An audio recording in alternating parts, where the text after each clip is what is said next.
IEC 61850 સિસ્ટમના વિવિધ level જણાવો. તો આઈઈસી 61850 સિસ્ટમ આર્કિટેક્ચર એ સબસ્ટેશન ઓટોમેશન સિસ્ટમની અંદરમાં ઉપયોગી છે, જેને મુખ્ય 3 અલગ અલગ લેવલમાં વહેંચાઈ શકાય અથવા તો વિભાજિત કરી શકાય છે. એક છે પ્રોસેસ લેવલ, બીજું છે બે લેવલ અને ત્રીજું છે સ્ટેશન લેવલ.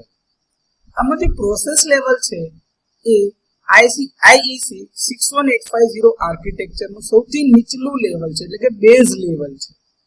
બે લેવલ જે છે આર્કિટેક્ચરનું મધ્યમ લેવલ છે અને સ્ટેશન લેવલ જે છે એ આ આઈઈસી 61850 સિસ્ટમનું હાઈએસ્ટ એટલે કે ટોચનું એટલે કે ટોપ લેવલ છે.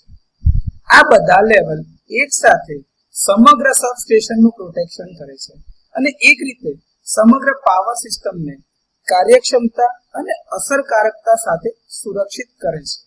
તો આઈઈસી 61850 સિસ્ટમના આ 3 અલગ અલગ લેવલ વિશેની માહિતી છે.